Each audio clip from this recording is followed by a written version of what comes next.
May I come in, sir? আচ্ছা আসতে বলিস না কেন তো? Yes, coming.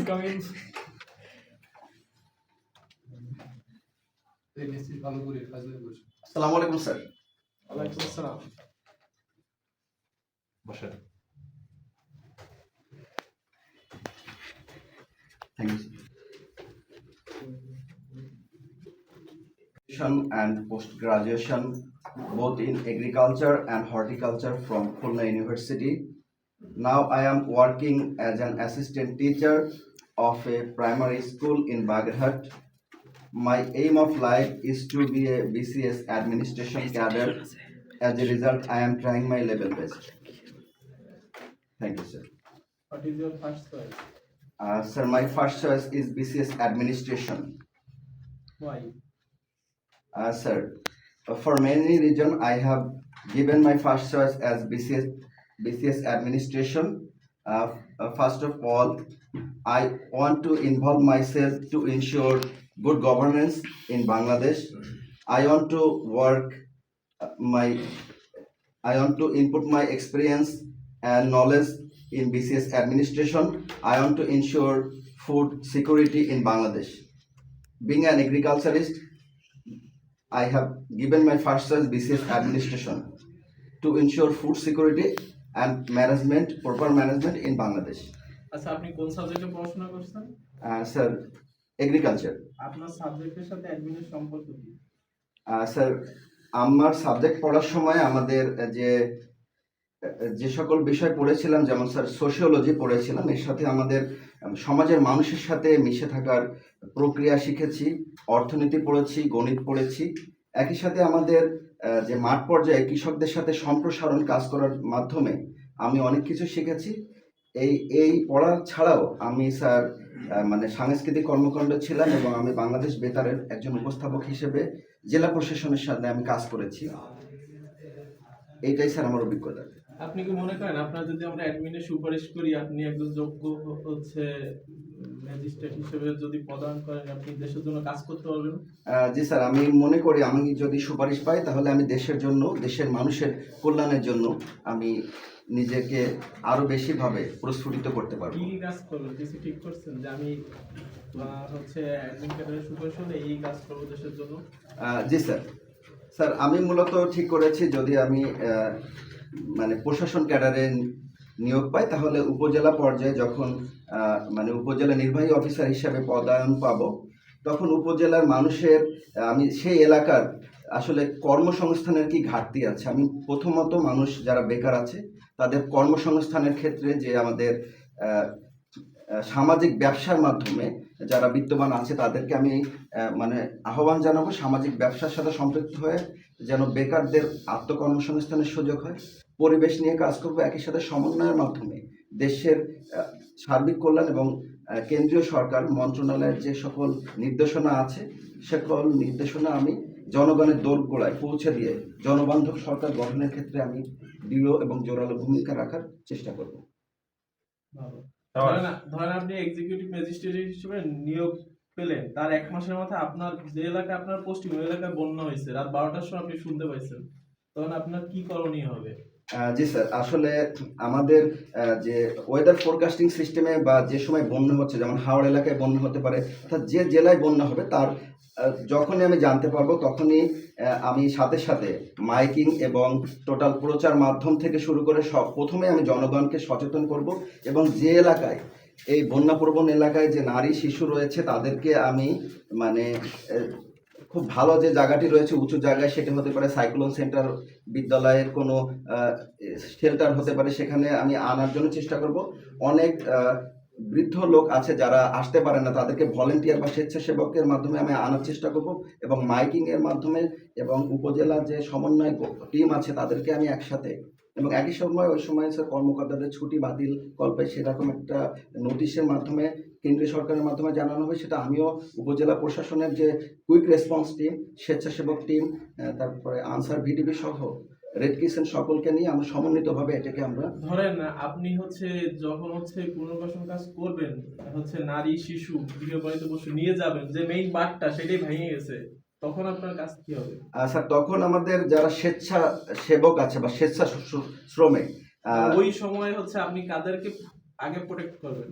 স্যার আমি নারী শিশু বৃদ্ধ তাদেরকে আমি আগে প্রোটেক্ট করব। একই সাথে যে গৃহপালিত যে পশু পাখি আছে, অনেকে গবাদি পশু রেখে আসতে চায় না, আশ্রয়ণ কেন্দ্রে আসতে চায় না, তো সেটিও আমি নিশ্চিত করার চেষ্টা করব। তাহলে এতগুলো কাজ একা একসাথে করতে হবে? স্যার এটি আমি সমন্বয় করব। তোরা কোশ্চেন কর। 3-0 তত্ত্ব সম্পর্কে কিছু বলুন। জি স্যার, 3-0 তত্ত্বটি নোবেল জয়ী অর্থনীতিবিদ প্রফেসর ডক্টর মোহাম্মদ ইউনুস স্যারের একটি তত্ত্ব, যেটি সারা বিশ্বে ভূয়সী প্রশংসার দাবিদার। এর মধ্যে রয়েছে যেমন শূন্য দারিদ্র্য, শূন্য কর্মসংস্থান এবং যে শূন্য কার্বন নিঃসরণ। এর সাথে আমি এসডিজি গোলের কয়েকটি মিল পাই, যেমন আমাদের এসডিজি গোলের 1 নম্বরে ছিল নো পভার্টি, 2 জিরো হাঙ্গার। একই সাথে 8 নম্বর গোল কর্মসংস্থানের কথা বলা হয়েছে এবং 13 নম্বর গোলে যে জলবায়ু উন্নয়নের কথা বলা হয়েছে। তো এর সঙ্গে 3-0 তত্ত্বের হুবহু মিল রয়েছে। আমি মনে করি শুধু বাংলাদেশ নয়, সারা বিশ্ব যদি এই 3-0 মডেলকে একটি রোল মডেল মনে করে, তাহলে যেমন সেই দেশের উন্নতি হবে, পৃথিবীর উন্নতি হবে, মানুষের কর্মসংস্থান হবে, দেশ এগিয়ে যাবে, পৃথিবী এগিয়ে যাবে। এটি স্যার আমার প্রত্যাশা। 144 ধারা আর হচ্ছে কারফিউ এর ডিফারেন্স কি? স্যার 144 ধারা মূলত যে কোনো একটি জায়গায় যে যেমন আন্দোলন হচ্ছে, তো সেখানে 2 দল একই সময় আন্দোলন দিল, তো তাদেরকে থামানোর জন্য এখানে 144 ধারা জারি করা হয়, যখন একসাথে মানে 4 জনের অধিক জনগণ একসাথে হাঁটতে পারবে না। অন্যদিকে কারফিউ মানে হচ্ছে এটি 1974 সালে সন্ধ্যা আইনের আওতায় দেওয়া হয়, যেখানে লোকজন ঘরের বাইরে বের হতে পারবে না। এটি আরো বেশি জোরালো। সংবিধান সংশোধন নাকি বাতিল, আপনার কাছে কোনটা বেটার মনে হয়? স্যার আমার কাছে মনে হয় যে আমাদের বিজ্ঞ সদস্য মণ্ডলী অন্তর্বর্তী সরকারের 11টি সংস্কার কমিটি করেছেন, তো এখানে যারা বিজ্ঞ মহল রয়েছেন তারা সংস্কারের কাজ করছেন।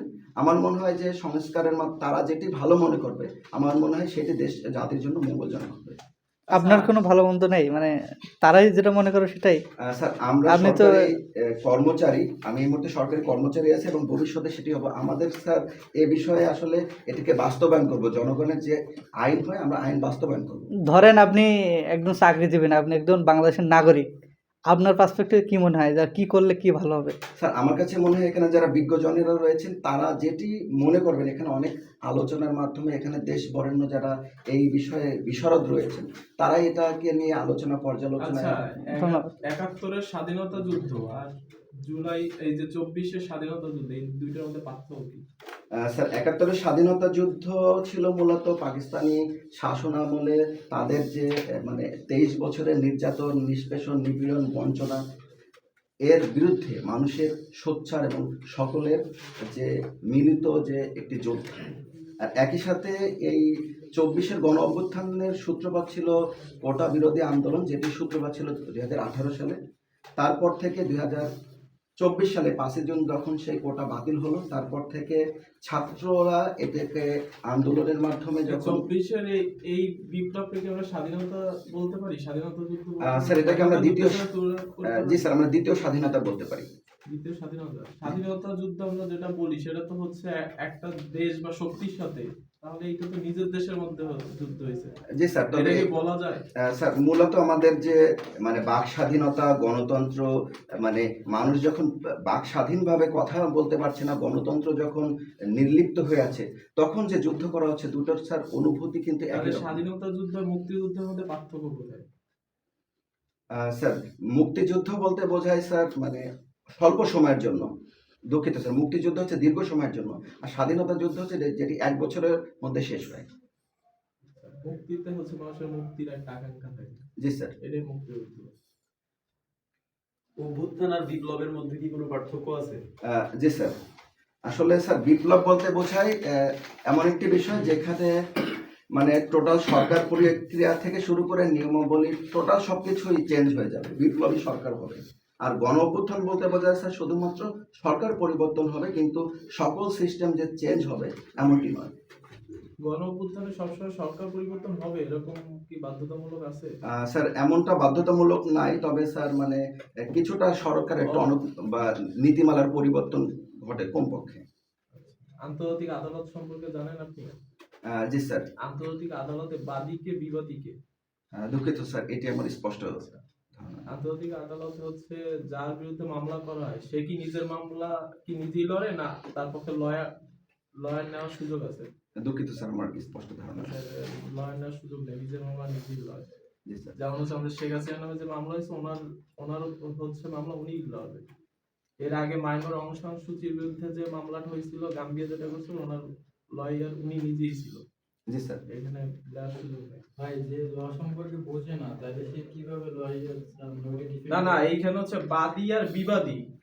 বাদী হচ্ছে আমরা এখানে যেমন হচ্ছে আমাদের পক্ষে একজনের মামলা করে, আমরা হচ্ছে আমার পক্ষে করলে হচ্ছে যে অপোনেন্ট করে ও কি হয়, বিবাদী। ঠিক আছে, আমার পক্ষে করলে আমি বাদী, তাহলে আমি এইখানে হচ্ছে উত্তর দেওয়ার সুযোগ নেই। আমার পক্ষে লয়ার দেওয়ার ওইখানে তো এটার সুযোগ নেই। যে দেশ করবে দেশ, আর হচ্ছে যে ব্যক্তি সে দিবে। ঠিক আছে, আপনার জেলা সম্পর্কে বলুন। ধন্যবাদ স্যার।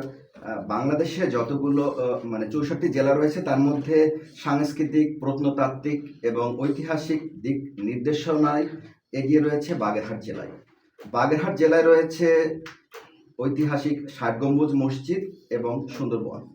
বাংলাদেশে অবস্থিত ইউনেস্কো ঘোষিত যে 3টি বিশ্ব ঐতিহ্য আছে, তার 2টি এই বাগেরহাট জেলায় অবস্থিত। 60 গম্বুজ মসজিদ, যেটি নির্মাণ করেছিলেন খান জাহান আলী, এটি 1985 সালে সাংস্কৃতিক ঐতিহ্যের তালিকাভুক্ত হয় ইউনেস্কো কর্তৃক। একই সাথে সুন্দরবন 1997 সালের 6 ডিসেম্বর ইউনেস্কোর তালিকাভুক্ত হয়। এবং বাংলাদেশের মৎস্য বৈচিত্র্যের আধার সুন্দরবনের মধ্যে রয়েছে সবচাইতে বড় সুটকিপল্লী দুবলাচর। এখানে প্রতি বছর শুধু দেশ থেকে নয়, বিদেশ থেকেও বহু পর্যটক বাংলাদেশে আসছেন, বিশেষ করে সুন্দরবনে। একই সাথে বাগেরহাটে রয়েছে 9 গম্বুজ মসজিদ এবং খান জাহান আলীর প্রজনন খামার। দেশ বরেণ্য অনেক বিখ্যাত ব্যক্তি জন্মগ্রহণ করেছেন এই বাগেরহাটে।